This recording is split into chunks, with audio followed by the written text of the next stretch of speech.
Bismillahirrahmanirrahim. Assalamualaikum warahmatullahi wabarakatuh. Jumpa lagi dengan saya pada segmen budidaya merpati. Nah, mengawali kajian tentang budidaya merpati ini, secara umum kita bisa melihat bahwa manfaat budidaya merpati ini cukup banyak dan bahkan secara histori merupakan salah satu unggas yang didomestikasi paling awal oleh manusia. Nah, yang pertama tentunya artinya manfaatnya kaitannya dengan kesenangan dan hobi. Jadi kalau kaitannya dengan hobi banyak. Artinya mulai dari hobi keindahannya, karakteristik keindahan bulunya atau posturnya dan sebagainya, atau bahkan penghobi balap atau artinya lomba untuk ketangkasan, kecepatan. Tangkasan karena ada kalau istilahnya secara lokal biasanya ada istilah merpati duran atau kentipan kalau mungkin bahasa Jawa ya. Jadi dia karakteristik terbangnya tinggi, kemudian dia bisa turun dan menghampiri pasangannya dengan tepat misalnya. Demikian pula tadi yang satu lomba sisi kecepatan atau racing pigeon. Ini bukan hanya di Indonesia saja, tapi di berbagai belahan dunia. Ya. Kemudian yang kedua kaitannya dengan potensi dia sebagai penghasil daging. Jadi bukan hanya masalah fancy, bukan hanya masalah perlombaan, tetapi memiliki potensi lain penghasil daging. Mengapa? Karena pada titik-titik tertentu, misalnya squab itu sampai umur 28 hari, pertumbuhannya sangat pesat dan potensi merpati ini untuk bisa beranak sampai artinya bertelur dan mengerami anaknya hingga 8 periode dalam 1 tahun. Nah, ini artinya produktif gitu ya.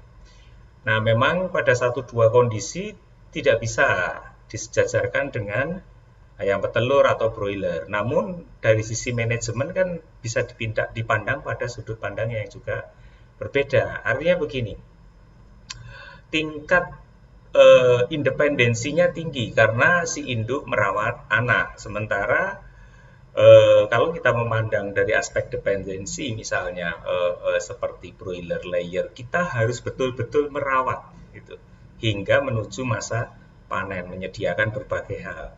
Tapi kalau targetnya misalnya penghasil daging, squab, artinya yang diberi makan hanya cukup induknya saja, dia bisa nursing, merawat anaknya dengan baik gitu. Nah, ini artinya ada beberapa kelebihan dan kekurangan. Nah, kemudian praktis karena ada artinya kotoran yang dihasilkan maka menghasilkan pupuk. Sebagaimana kita ketahui secara umum karakteristik pupuk yang berasal dari ekskreta unggas memiliki kadar K yang cukup baik dan biasanya lebih cocok untuk fase generatif gitu ya. Nah, artinya pada fase tanaman mulai berbuah dan seterusnya itu akan memberikan dampak yang lebih baik. Beda dengan karakteristik pupuk-pupuk seperti sapi mungkin pada saat fase vegetatif, kemudian kayak kambing mungkin juga punya spesifikasi tertentu, fase vegetatif menuju generatif gitu. Nah, itu hanya sekedar sebagian omongan artinya kajian di aspek yang lain. Gitu. Hewan perlombaan tadi sekilas sudah kami sajikan. Dan pelaksana tugas khusus. Merpati sangat lekat dengan ingatan kita atau keseharian kita bahwa burung merpati adalah burung yang memiliki tugas khusus sebagai penghantar surat pada berbagai era, bahkan awal-awal era manusia mengenal tulisan gitu. Sudah menjadi pembawa pesan ya, melaksanakan tugas khusus sebagai merpati pos misalnya. Nah, beberapa pembatas kendala yang dihadapi oleh pembudidaya merpati kalau dipetakan menjadi 10 yang cukup dominan. Ya. Namun dari 10 itu juga kita bisa melihat dari hasil survei yang dilakukan Prasad, misalnya keterbatasan pengetahuan saintifik. Nah, ini ternyata hampir artinya 86% gitu. Sebagian besar artinya memang sangat terbatas pengetahuan atau informasi. Kalaupun ada kebanyakan artinya belief, superstition artinya atau kira-kira saja, pengalaman saja. Memang ini tidak terlalu banyak riset-riset yang berkaitan dengan merpati ini. Artinya ini menjadi sebuah potensi ketika kita atau kalian pengen melaksanakan banyak riset terkait dengan atau studi terkait dengan merpati, ya. Ketidakadaan atau ketidaktersediaan vaksin ini juga menjadi kendala. Mungkin sudah beberapa negara bagian atau negara maju memiliki standar vaksinasi tertentu. Namun itu untuk pasar luas ini menjadi permasalahan karena relatif tidak tersedia. Kalau kalian berada di bilangan wilayah Semarang saja akan susah menemukan vaksin khusus untuk merpati. Kemudian fasilitas veteriner ini juga jadi kendala 77% dan seterusnya. Identifikasi breed juga susah karena artinya belum banyak dilaksanakan standarisasi khususnya yang lokal. Difficulties feeding the bird. Nah ini kalau kita lihat justru itu paling kecil karena relatif adaptif pada berbagai umur itu. Terutama artinya setelah lepas masa squat, kemudian hingga fase dewasa, tidak terlalu picky gitu. Ya memang bagian utama yang dia sukai biji-bijian, tetapi kita banyak menemukan di masyarakat dia mau memakan berbagai jenis makanan. Nah, jadi artinya mulai dari bekatul yang dikotol, basah dan sebagainya itu banyak kita temui dari peternakan-peternakan lokal berskala kecil di masyarakat. Kemudian sexing ketika fase muda ini juga menjadi kendala. Outbreak penyakit menjadi kendala dan seterusnya. Artinya banyak masalah-masalah yang mengemuka. Namun kalau kita lihat permasalahan terbesar yaitu masalah penyakit. Satu, yang kedua adalah market. Organized market system ini menjadi susah.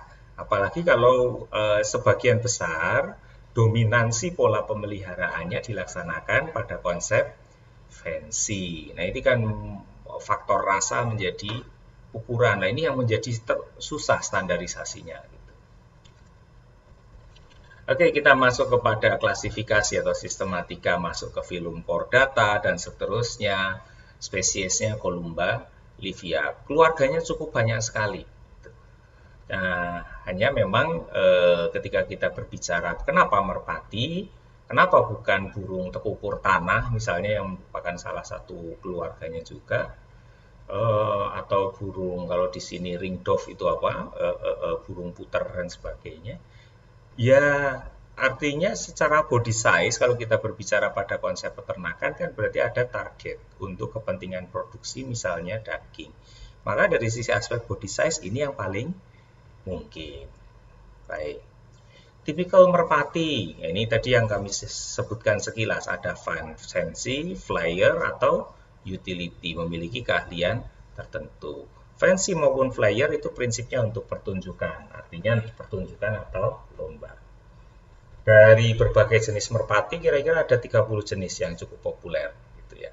Nah, merpati lokal kita berada pada bobot badan rata-rata hanya pada 350 gram. Pada umur 30 hari atau lepas pada saat fase terberat, fase squat, fase ngeloloh gitu ya. Fase nursingnya itu bisa mencapai 350 gram. Setelah itu ketika mulai tumbuh bulu secara sempurna akan berkurang lagi karena alokasi deposisi pakan atau utilisasi pakannya, protein, energi dan sebagainya beralih mulai dari standar pertumbuhan ke aksesoris tambahan yaitu bulunya. Ini contoh-contoh pada typical fancy. Nah, kalau kita berbicara fancy itu tergantung. Kesukaan itu kan sangat tergantung. Mulai dari ukurannya, besar kecilnya, kemudian bentuknya, warnanya, atau karakteristik tingkah lakunya. Gitu. Di Eropa itu terlisting lebih dari 500 breed. Gitu. Jadi, namun beberapa yang populer diantaranya ya ini Saxon, British, Pigeon. Nah, ini yang seperti menggunakan nah, maka disebut Saxon British. Oke. Ini ada England Tumbler dan seterusnya. Jadi karakteristik ini yang sangat bersifat relatif gitu ya. Ini tipe flyer. Kalau kita melihat tipikal badannya berbeda. Flyer, short face tumbler gitu ya, atau Birmingham roller atau Dutch high flyer. Jadi karakteristik terbang juga berbeda-beda. Ada yang terbangnya tinggi, ada yang rendah, namun efisien. Jadi karakteristik ini yang menjadi faktor-faktor seleksi. Pada kesempatan berikutnya, saya akan mendiskusikan beberapa karakteristik mekanisme seleksi dan culling, mungkin khususnya pada racing pigeon. Ada beberapa literasi yang berhasil saya kumpulkan nanti menjadi faktor pengaya pada mata kuliah ini. Jadi, namun secara prinsip tujuan utama pada perkuliahan ini kita mengarahkan pada konsep budidaya daging. Meskipun karakteristiknya misalnya di Indonesia masih banyak berbasis pada pengembangan jenis merpati lokal. Ya. Jadi macam-macam, ada yang karakteristiknya tumbler, roller terbangnya, atau high flyer. Jadi memiliki karakteristik khusus. Kemudian utility type. Nah, ini prinsipnya tujuan utamanya ya untuk memproduksi daging atau squab sesuai tujuannya. Gitu. Memiliki pertumbuhan yang sangat cepat atau high fecundity, keberhasilan breedingnya lebih baik. Ini contoh gambaran squab. Jadi kalau squab itu didefinisikan dari aspek kuliner itu ya, disebut sebagai itu merpati domestik yang masih muda, biasanya maksimal berusia, ini saya menulisnya under, maksimal berusia 4 minggu. Ya, atau dagingnya itu disebut daging squab. Ya.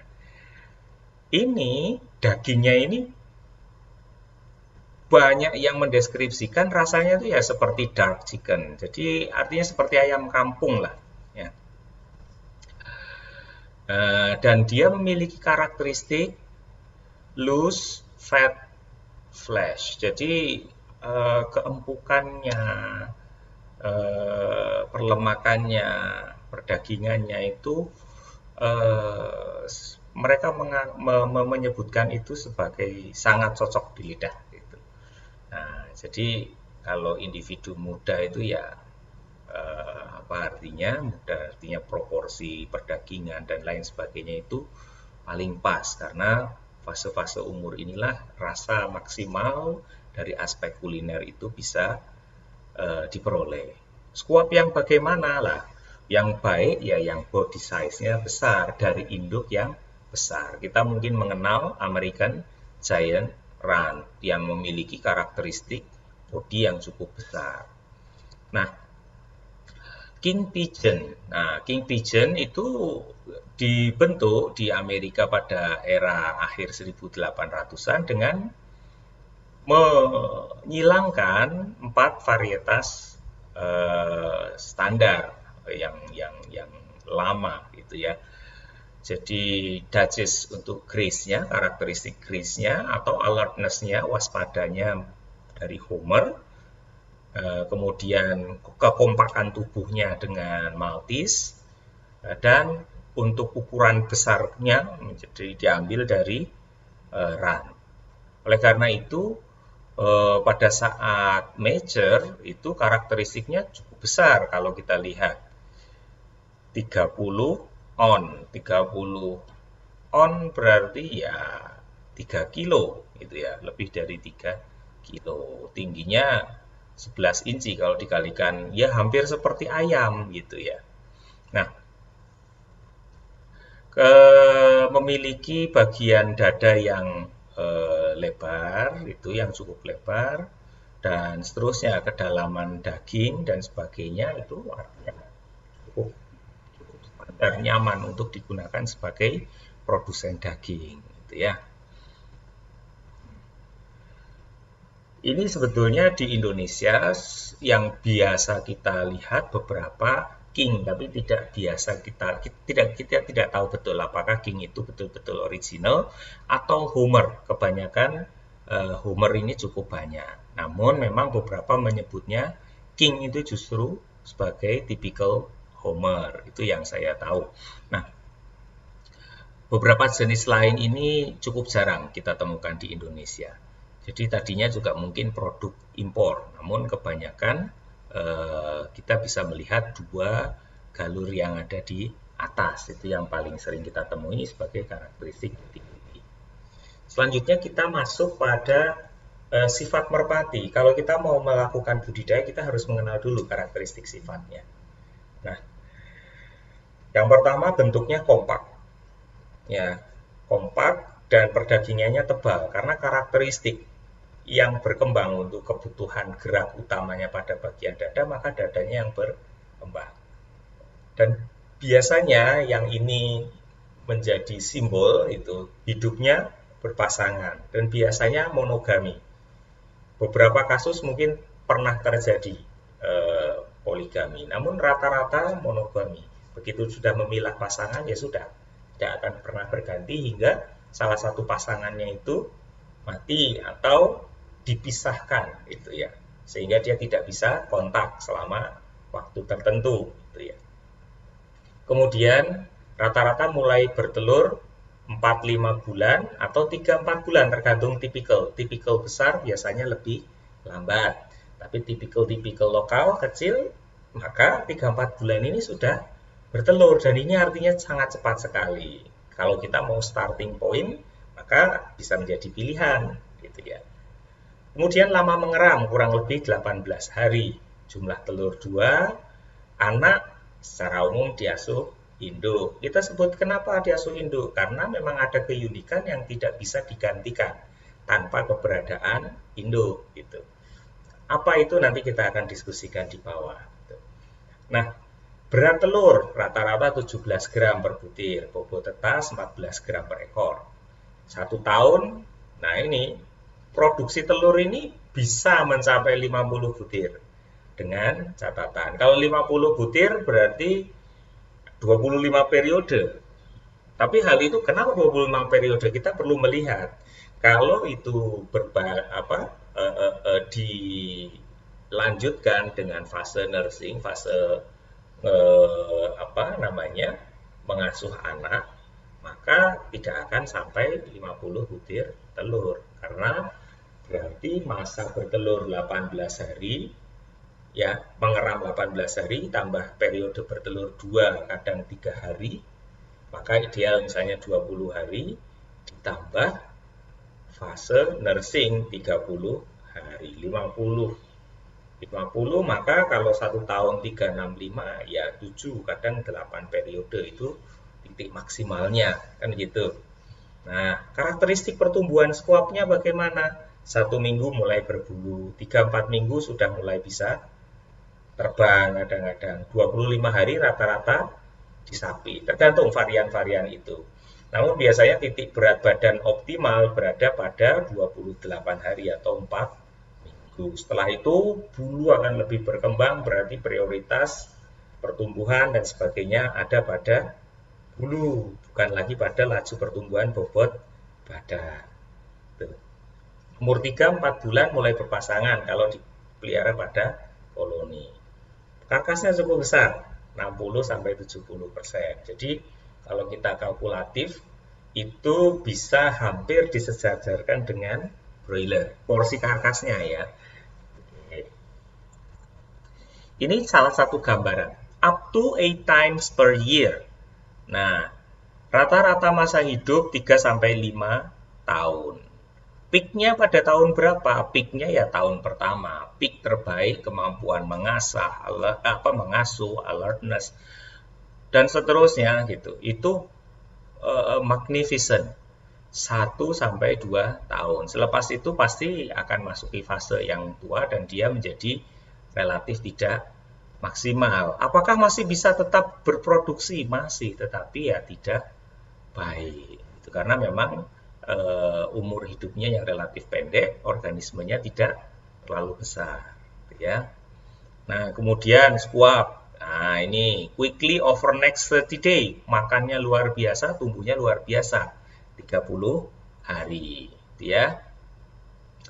Fledging, develop adult feather and juvenile can fly at 6 weeks. By 6 months, it capable of mating. Jadi ini kebetulan saja karakteristik yang dilihat ini mungkin berbeda dengan yang sebelumnya saya jelaskan. Karena memang setiap jenis atau galur ini akan ada perbedaan yang cukup signifikan. Tergantung tipikal apa yang kita pelihara. Karena fase-fasenya berbeda-beda. Apalagi yang perlu kita ketahui karakteristik? Ternyata memiliki pecking order. Pecking order itu apa? Kasta, mudahnya seperti itu. Ada dominan, subdominan, juvenil. Nah, 15% rata-rata kalau kita memelihara pada sebuah koloni, burung merpati itu terdiri dari merpati-merpati yang dominan, 15%. Biasanya dicirikan dengan tubuh yang relatif besar, lebih agresif daripada anggota yang lainnya, memiliki akses yang lebih. Lah ini karena dia dominan, aksesnya lebih pada resource, mulai dari ports atau tangkringan sampai makanan. Akhirnya dia menjadi memiliki potensi yang lebih baik. Artinya entah pertumbuhan tubuhnya kalau itu sama-sama seumur, atau anak yang diasuhnya, karena dia mendapatkan akses yang luar biasa, sehingga kebutuhan dia terpenuhi, kebutuhan squabnya terpenuhi, maka dia menghasilkan yang paling baik. Kalau dominan ketemu dominan bagaimana? Ya nanti akan terbentuk kasta lagi. Salah satu pasti kalah, nanti akan menjadi subdominan. Nah, subdominan ini atau subdominan itu menjadi atau memiliki porsi yang paling banyak. Biasanya sekitar 55% pada kandang koloni atau flock. Nah, dia lebih jarang untuk bereproduksi, gitu ya. Mereka lebih banyak menghindar misalnya, gitu ya.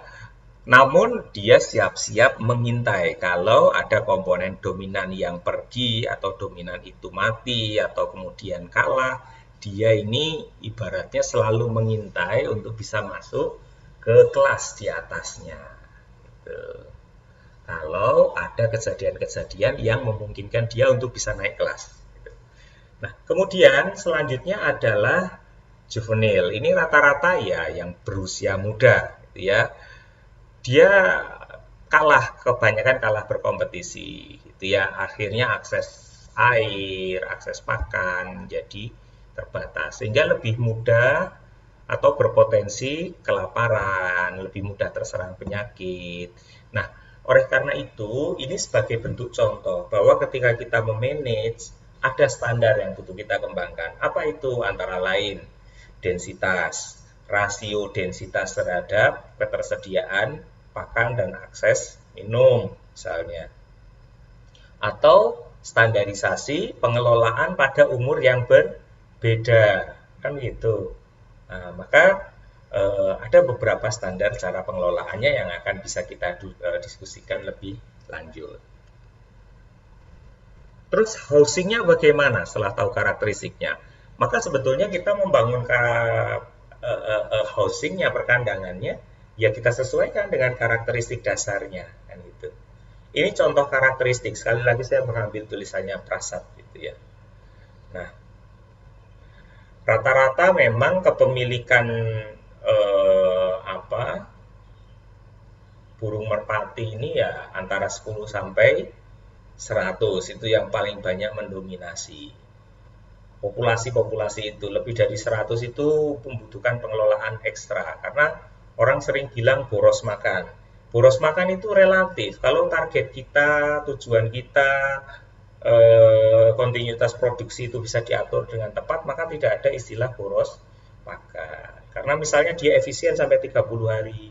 Kemudian kita bisa menghitung yang dewasa itu efisien untuk bereproduksi misalnya maksimal 3 tahun, habis itu harus segera berganti dan seterusnya. Kalau itu kita hitung, kita kalkulatifkan dengan tepat, maka tidak ada istilah, kalau untuk kepentingan daging ya misalnya, tidak ada istilah boros pakan. Boros pakan adalah misalnya pada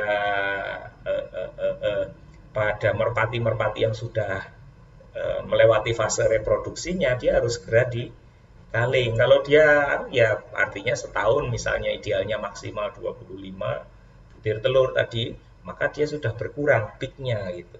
Artinya bisa jadi kurang setahun, malah justru lebih sedikit, bisa setengahnya atau bahkan kurang. Kemudian telur yang dihasilkan juga mutunya tidak terlalu baik dan seterusnya. Jadi kalau kita lihat karakteristik dominansi kepemilikan burung merpati ini rata-rata di 10 sampai 100 ekor. Nah, ini tipikal contoh kandang konseptual yang sering kami lihat. Biasanya ada unit, kita sebut kandangnya itu sebagai loft. Bahasa Inggrisnya loft gitu ya. Biasanya sebuah loft itu terdiri dari beberapa petak sarang di dalamnya. Jadi ini karena dia memang kebutuhan dasarnya bersarang karakteristiknya, maka disediakan. Dan tentunya kalau mau berkembang dengan baik, jangan sampai sarang ini rasionya kurang dari jumlah induk yang siap untuk mengasuh anaknya atau menghasilkan telur. Ada komponen-komponen tempat pakan, tempat minum gitu. Jadi biasanya dibagi menjadi dua. Jadi area untuk bereproduksi dan area untuk terbang gitu. Meskipun sangat terbatas. Jadi memang karena membutuhkan aktivitas terbang. Jadi biasanya sistem pemeliharaan bisa bebas, bisa berkurung karena memang merpati ini memiliki ingatan yang cukup baik sehingga kalau bahasa Jawanya itu poma, artinya sudah kerasan, dia akan menetap di situ selama kita mensupport dengan pakan yang baik dan sebagainya. Atau fully captivity. Contoh yang kandang yang saya sajikan ini adalah fully captivity. Jadi artinya tergantung. Kalau kebutuhan kita hobi untuk flyer, maka kandang seperti ini tidak akan cocok. Kalau produksi anak, ini akan cocok. Maka kita tetap mencoba menghadirkan standar orientasi kita pada bidang peternakan untuk memproduksi squab atau anak. Struktur ruangnya bagaimana? Ada ruang bertelur tadi, pembesaran anak, ruang induk. Nah ini ya. Jadi ruang pembesaran anak untuk kepentingan breeding, reproduksi itu di bagian sisi kanan yang ada petak-petak sarang, gitu ya. Panjang lebarnya bagaimana? Belum ada standarnya. Yang penting dia bisa memiliki ruang atau yang cukup untuk melakukan proses pengeraman petak sarangnya itu. Kan gitu. Rata-rata kebanyakan berdasarkan survei kami pada ukuran PLT-nya 50 kali 40 kali 60. Itu cukup nyaman gitu ya. Namun ternyata pada beberapa titik juga mungkin ada beberapa dokumentasi dia hanya butuh dibuatkan kotak saja. Nanti tarangan atau sarangnya itu artinya tidak perlu tertutup gitu. Kan beberapa sekarang modelnya semuanya tertutup dengan pintu kecil untuk kotak sarangnya. Namun tidak semua begitu dan ternyata juga mau berkembang gitu. Petak sarang itu membutuhkan alas atau tarangan gitu ya. Ruang induk berarti membutuhkan tenggeran, tempat pakan dan tempat minum. Ini contoh gambaran kan gitu. Bentuknya macam-macam. Jadi dari survei juga yang dilakukan ini paling banyak dominansinya itu menggunakan wooden metal mesh multiple tier itu ya. Jadi kombinasi antara karakteristik kayu dan sangkar dari besi yang bertingkat. Karena memang mereka biasa hidup berkoloni, jadi tidak ada masalah gitu ya. Itu yang paling banyak. Kalau kita lihat yang multi tier itu secara prinsip atau multiple tier kalau kita lihat jumlahnya memang mendominasi. Karena bagaimana? Ya tadi kita mengenali karakteristik dasarnya hidup pada koloni. Dia merasa lebih aman dengan karakteristik seperti itu, gitu ya.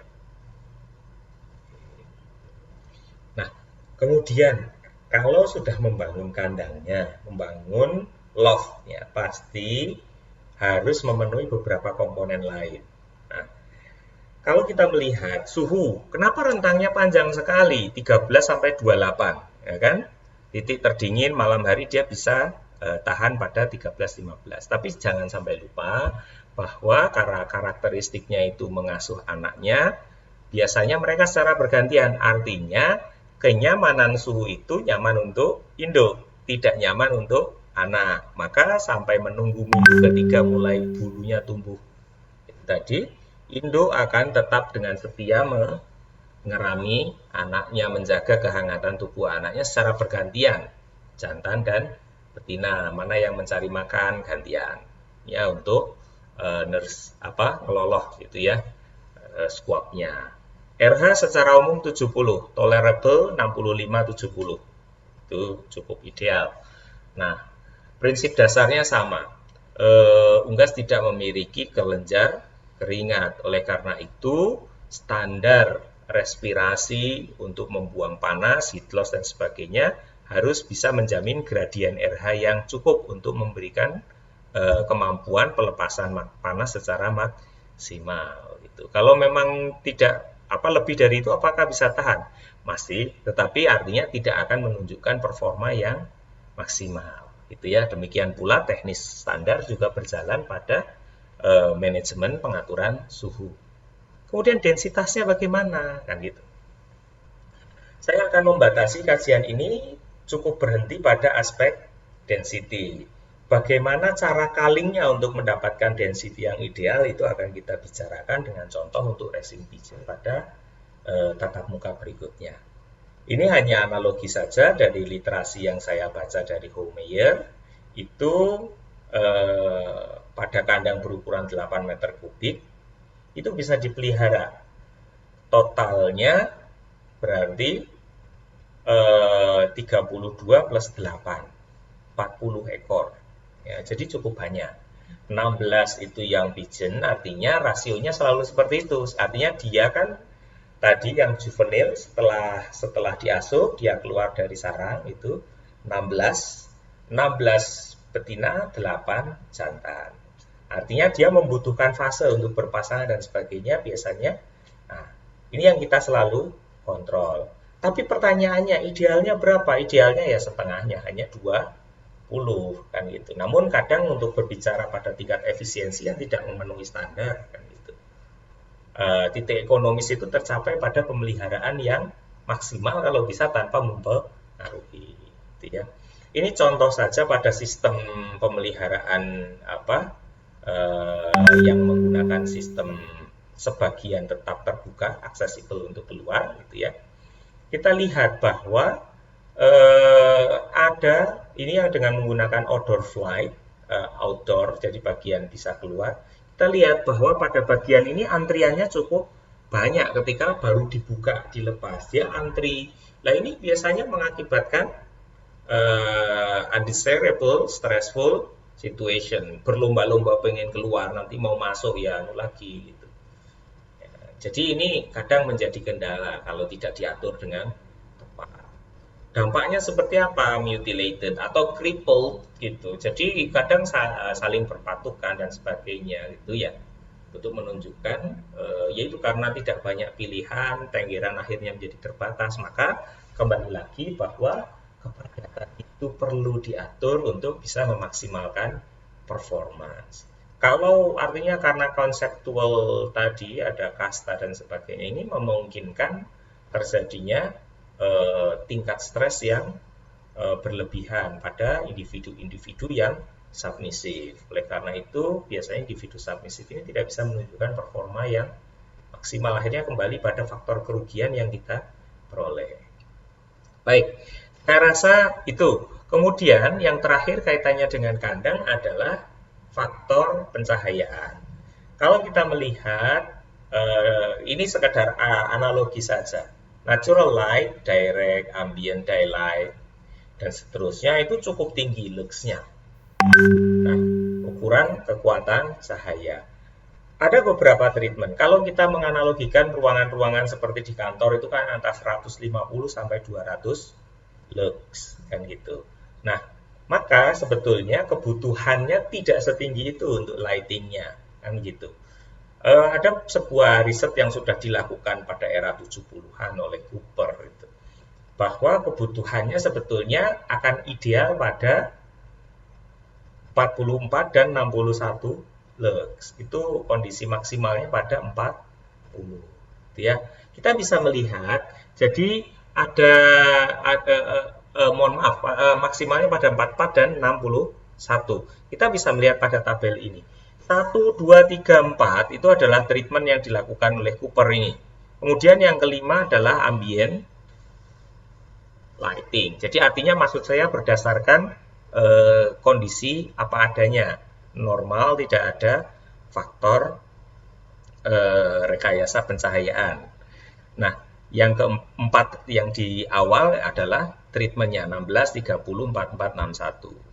Pencahayaan 16, 30, 44, 61 ini diukur pada pencahayaan pada sisi lantai. Jadi bukan titik terdekat pada lampu sebetulnya. Artinya titik maksimal beberapa kondisi itu berarti lebih dari itu gitu. Nah, ternyata gitu. Kalau kita mau membudidayakan secara intensif, bisa dipelihara pada enclosed house.